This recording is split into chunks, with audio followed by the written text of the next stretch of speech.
Okay, here we go. Revelation chapter 3, starting verse 14. We're going to read it in just a minute. I'd like to ask you, are you avoiding the ultimate temptation? Do you know what the ultimate temptation is? Do you know what the worst sin is? What's the worst sin? What's the worst sin? Who said something? Unbelief. That's an eternally unforgivable sin. But there are a lot of sin lists. Which one is the worst? Yeah. Pride. Have you been reading my notes? He looked ahead. No, I'm teasing. Did you hear what he said? What's the original sin?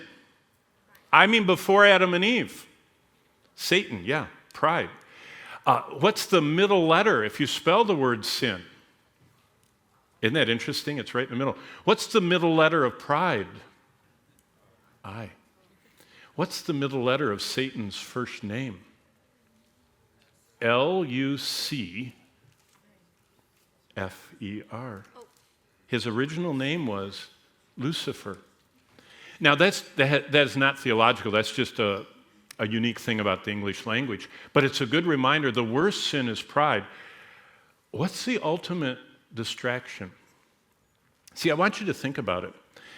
I mean, the ultimate temptation. What is the ultimate thing that tempts us away from God? Now, let me tell you about this church before we read the verse. The saints at the epicenter, here, I'll show you the epicenter right there. They were living in the center of the Roman Empire. The saints at the epicenter were immersed in a self-seeking, lust-feeding culture. I'll show you one more thing before we read it. Most Roman citizens were drawn into the gaming world of spectacles in the arena, the coliseums, the circuses. They had a nonstop calendar of events that began in the capital city of Rome and soon went to the furthest provinces, and they had ever increasingly amazing spectacles. They did stuff like this. They would have gladiatorial fights to the death. We're not talking about a boxing match. We're talking about two men that hack each other till one hacks the other to death.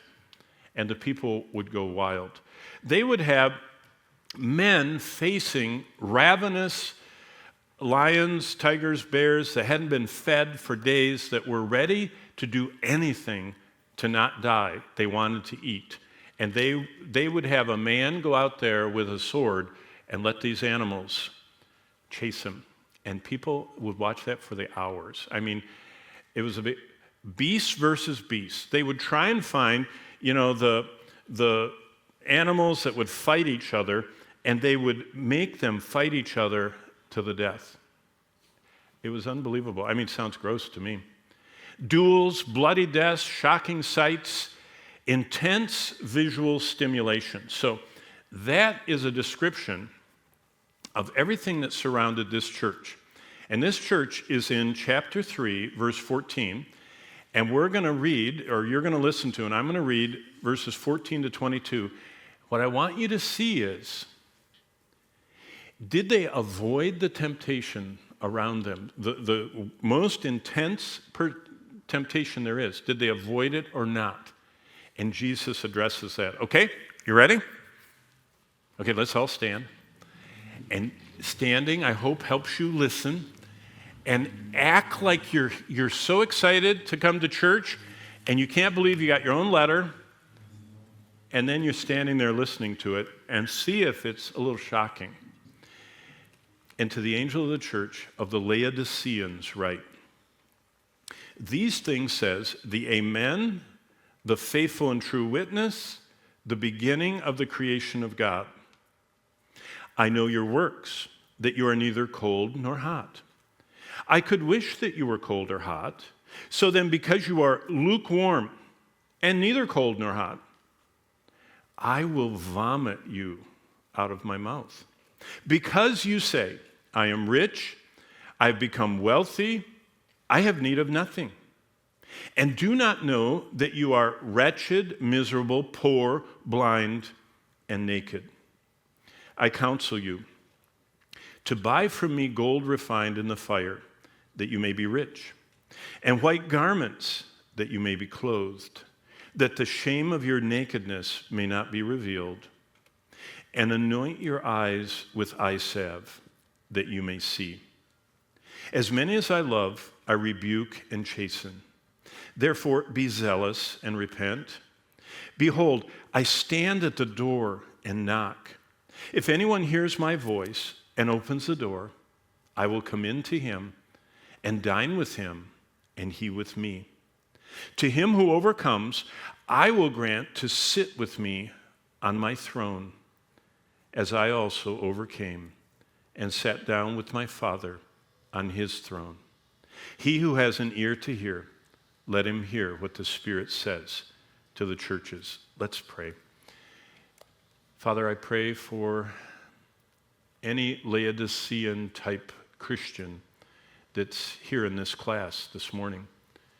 I pray that you would convict, that you would open our hearts to hear your word, and that you would energize us by your grace to today make a choice to let you change us. When we look in the mirror of your word and we see you and see where we are, we want to be moved, changed to look like you, live like you. And so that's what we ask you to do for Jesus' sake. Amen. You may be seated. As you're seated, think about what it was like to grow up in these Roman cities. The roar of the crowds became intoxicating. If you lived in a Roman city, in the heart of the city was all of this stuff in the forum area. They had all of these events going on. If the city was large enough, they had a gladiatorial arena. If the city was even larger, they had a chariot racing long circus that was just a mark of success for a city. No one wanted to miss any of the events. And they would run all day long for days at a time. I mean, once in Rome, they had 100 days in a row where no one worked, and the emperor fed everybody as much as you wanted, drinks and food, and you could come every day. And it says that they killed about 25,000 African predators in that one gaming time. 25,000. That doesn't count the people. They just killed elephants crashing against elephants and lions crashing. It's just unbelievable. Nobody wanted to miss it. I mean, it was just like, wow. The overpowering gladiatorial gaming culture of the first century that troubled, tempted, and weakened the early church has morphed into an even more alluring 21st century, irresistible, almost inescapable culture. This letter is about beware of the ultimate temptation. Now, all of you are thinking, what's he going to go toward? Is he going to go toward, gaming? Because I'm a gamer, or is he going toward, music? Because I couldn't live. I mean, it's hard for me not to have my AirPods in my ears right now because I want to be listening and in my world of music. And others of you, it's, whatever. Beware of the ultimate temptation. Basically, we could summarize the letter to the Laodiceans as, don't let God get crowded out of your life by anything, no matter what form it is.